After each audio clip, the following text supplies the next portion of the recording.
Bien, attrape ton téléphone. Maintenant, retourne-le. Tu vois ce point entre l'objectif de l'appareil photo et le flash? C'est un petit microphone. Je parie que tu ne savais pas ce que c'était. Qu'est-ce qu'il fait là? Eh bien, lorsque tu es au téléphone, ce petit trou s'occupe de réduire le bruit de fond que le micro principal capte pendant que tu parles. Et oui, sans lui, tes appels ne seraient pas aussi nets qu'ils le sont. Tu t'es perdu dans les bois et tu essaies de retrouver tes amis. Tu te souviens soudain que tu as quelque chose qui peut t'aider. Tu attrapes une des sangles de poitrine de ton sac à dos et tu siffles dedans. Et oui, aujourd'hui, de nombreux sacs sont équipés de cette fonction, surtout ceux qui sont faits pour l'extérieur. Et ça ne traîne pas, très vite, tu entends l'appel d'un de tes amis et tu le suis jusqu'au feu de camp, sauvé par cet objet auquel tu n'avais jamais pensé. Si tu es curieux, tu t'es peut-être déjà demandé à quoi sert cette petite poche dans ton jean. Tu sais, celle qui se trouve à l'intérieur de l'une de tes poches avant. On l'utilise souvent pour ranger des pièces et des billets, mais ce n'est pas pour ça qu'elle est faite. En réalité, elle est conçue pour ranger ta montre à gousset. Tiens, c'est peut-être de là que vient le terme « montre de poche ». Tu arrives enfin chez toi après une longue journée de travail. Tu n'as évidemment pas envie de cuisiner, alors tu t'assieds sur le canapé, tu regardes un peu la télé et tu commandes un plat à emporter. De la cuisine chinoise? Bonne idée. On sonne à la porte. Ça doit être ton repas. Ça sent délicieusement bon. Attends, avant de prendre les assiettes, fais plutôt ceci. Ouvre le récipient dans lequel est arrivé ton dîner directement sur la table. C'est parfait comme assiette, et c'est en carton, ce qui veut dire qu'il n'y a pas de vaisselle à faire après. La canette de soda qu'on t'a livrée avec ton plat a elle aussi une fonction sympa. Regarde la petite languette en métal, celle que tu utilises pour ouvrir la canette. Eh bien, devine quoi, tu peux y insérer ta paille. En fait, c'est exactement pour cela qu'elle est faite. Vas-y, essaie donc. Il ne t'aura pas échappé que les lettres de ton clavier sont arrangées dans un ordre bien particulier, et les claviers français font eux-mêmes figure d'exception. Voici un clavier américain, l'un des plus répandus.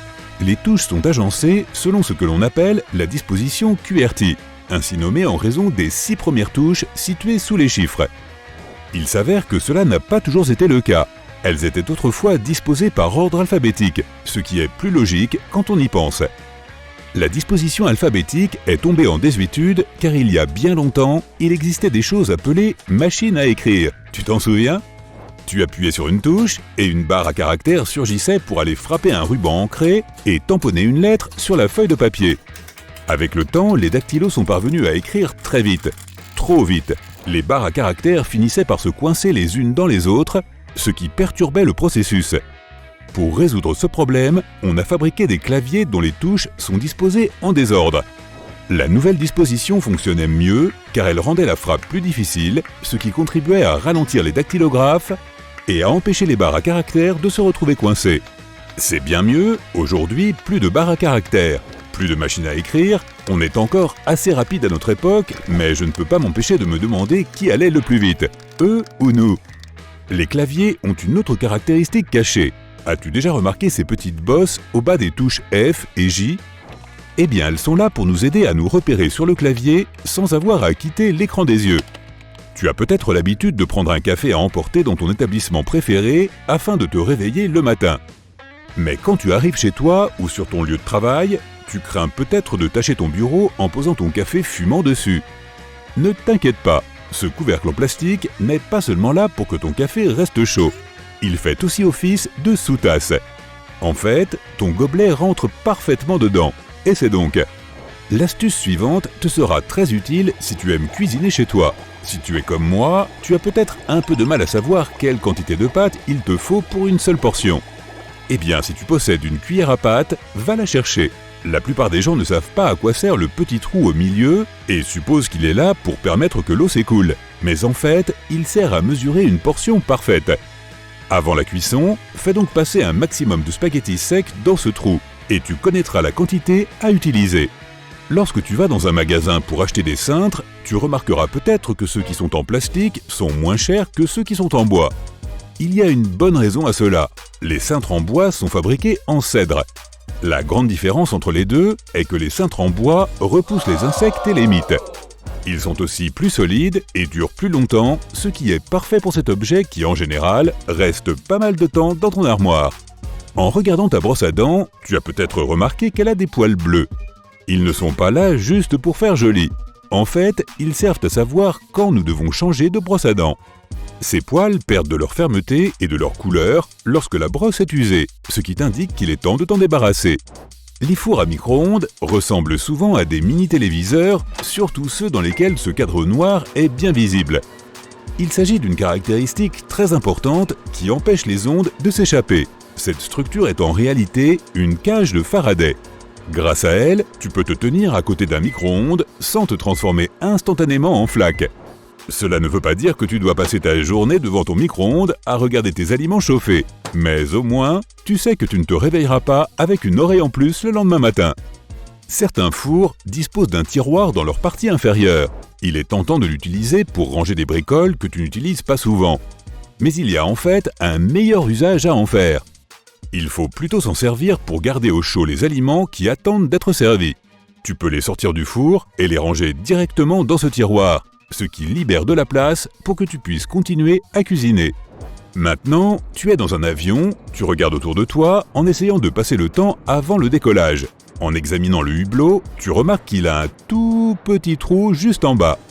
Ne t'inquiète pas, la vitre n'est pas cassée. Il est là pour atténuer la pression qui s'accumule au fur et à mesure que l'avion monte et descend. Il permet aussi à l'air de circuler. Maintenant, lève la main si tu es déjà monté dans un escalator et que tu as frotté tes chaussures sur l'espèce de brosse qui se trouve sur le côté. Je le fais moi-même assez souvent, peut-être plus que je ne devrais. Mais ces poils ne sont pas là pour nettoyer tes chaussures. C'est un dispositif de sécurité important.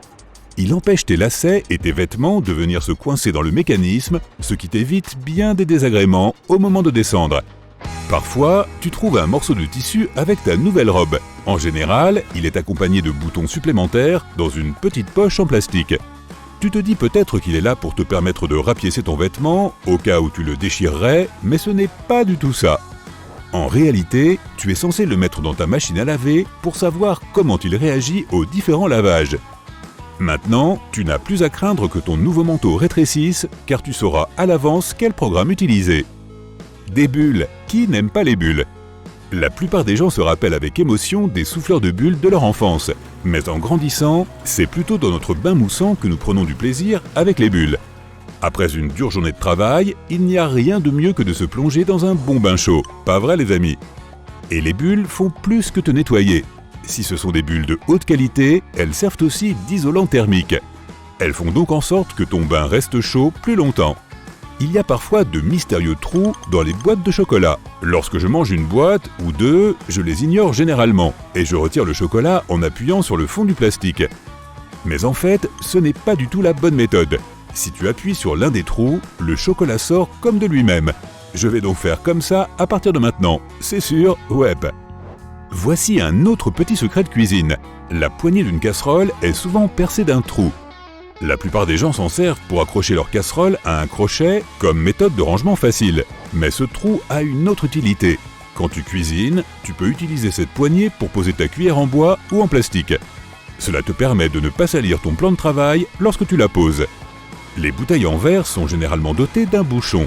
C'est normal. Sans ça, le liquide se répandrait tout simplement. Dans ce bouchon, il y a une doublure en plastique qui n'a apparemment aucune utilité. Mais c'est faux. C'est un joint d'étanchéité. C'est grâce à lui que ta boisson reste pétillante. Ah, exactement le rafraîchissement dont j'avais besoin. Beaucoup de poignées de porte sont en laiton, et ce n'est pas par hasard. Elles sont fabriquées dans ce matériau spécifique car c'est le pire ennemi des bactéries. C'est vrai, il les détruit. Parfait pour ceux qui veulent garder une maison propre et éviter les microbes. Alors, on va pêcher ?